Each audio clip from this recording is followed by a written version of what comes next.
ఆలయ అర్చకుల మీద జరిగిన దాడిని ఖండించిన గుడివాడ పట్టణ భారతీయ జనతా పార్టీ నాయకులు. ఈ మేరకు కృష్ణా జిల్లా గుడివాడ పట్టణంలో బీజేపీ కార్యాలయం నందు విలేకరుల సమావేశం నిర్వహించడం జరిగింది.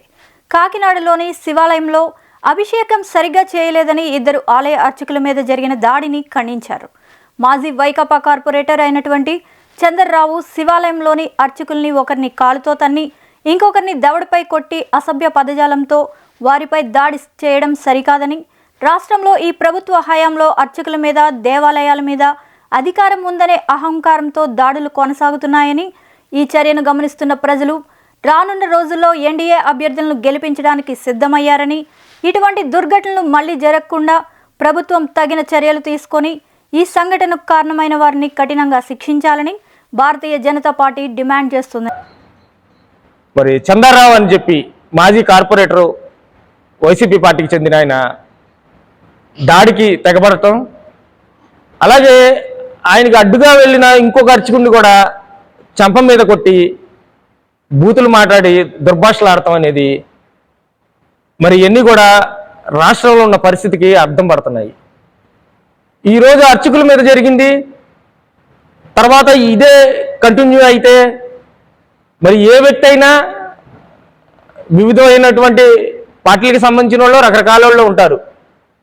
రేపొద్దున ఇదే సంస్కృతి కొనసాగి అర్చకుల మీద కాకుండా మరి చర్చి పాస్టర్ల మీద, మౌలాల మీద కూడా దాడులు జరుగుతూ పోతే రాష్ట్రంలో ఉన్న పరిస్థితి ఏంటని చెప్పి భారతీయ జనతా పార్టీ తరఫున మేము ప్రశ్నిస్తున్నాం. రానున్న రోజుల్లో ఇటువంటి సంఘటనలు జరగకుండా మరి రాష్ట్ర ప్రజలందరూ కూడా ఇప్పటికే ఒక నిర్ణయానికి కూడా రావడం జరిగింది.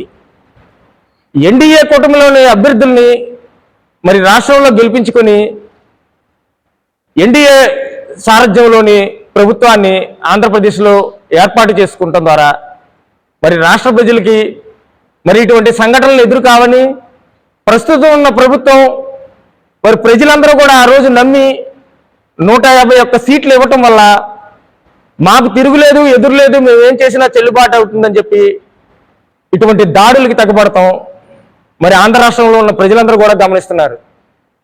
ఇదే విధంగా రాష్ట్రంలో జరుగుతున్న అభివృద్ధి కార్యక్రమాల్లో కేంద్ర ప్రభుత్వం తన వాటా ఎక్కువగా ఇచ్చి రాష్ట్ర ప్రభుత్వాన్ని ఆదుకుంటున్నా కూడా మరి ఆ మాట ఎక్కడా బయటపడకుండా మేం చేస్తున్నామని చెప్పి ఒక విధమైన ప్రచారాన్ని చేసి జనాలని అయోమయానికి కూడా గురి చేయడం జరుగుతుంది. మరి ప్రజలందరూ కూడా ఇది గమనించి మరి వచ్చే రోజుల్లో ఎన్డీఏ తరఫున నిలబడిన అభ్యర్థుల్ని మరి భారీ మెజారిటీతో గెలిపించి ఆంధ్రప్రదేశ్లో కూటమి తెలుగుదేశం, బీజేపీ, జనసేన ఆధ్వర్యంలో ప్రభుత్వాన్ని ఏర్పాటు చేస్తారని, ఆ విధంగా చేస్తేనే మరి కేంద్ర ప్రభుత్వానికి, రాష్ట్ర ప్రభుత్వానికి కూడా ఒక సఖ్యత ఉండి ప్రస్తుతం విడిపోయిన తర్వాత ఎన్నో ఆర్థిక సమస్యలతో కొట్టుమిట్టాడుతున్న మన ఆంధ్రప్రదేశ్కి మేలు జరుగుతుందని చెప్పి ఈ సందర్భంగా తెలియజేస్తున్నాం. ఇటువంటి దుర్ఘటనలు పని చేసుకునే అర్చకులు వాళ్ళ యొక్క జీతం, వాళ్ళ యొక్క ఆదాయం కూడా వాళ్ళ కుటుంబానికి కూడా ఏమాత్రం సరిపోదు. కానీ వాళ్ళ యొక్క వృత్తిని నమ్ముకొని అనాథగా వస్తున్న వాళ్ళ కుటుంబం యొక్క వృత్తిని నమ్ముకొని వాళ్ళ అర్చకత్వంలో కూడా కొనసాగుతుంటే వాళ్ళను కూడా బెదిరించి మరి ఇలాంటి వాళ్ళు వాళ్ళని బెదిరించి వాళ్ళ మీద దాడులకి తెగబడితే రానున్న రోజుల్లో గుడికెళ్ళే భక్తులకి ఒక పూజారి లేకుండా మరి ఏ విధంగా దేవుడి దగ్గరికి వెళ్ళగలరని చెప్పి ఈ విధంగా ఈ సందర్భంగా మేము ప్రశ్నించడం జరుగుతుంది. ఇకనైనా వైకాపా వాళ్ళు ఇటువంటి దాడులకి తెగబడకుండా వాళ్ళ యొక్క అహంకారాన్ని చూపించకుండా ఉండాలని చెప్పి రానున్న రోజుల్లో ఇటువంటి దాడులకి ప్రజలే తగిన సమాధానం చెప్తారని ఈ సందర్భంగా తెలియజేయటం.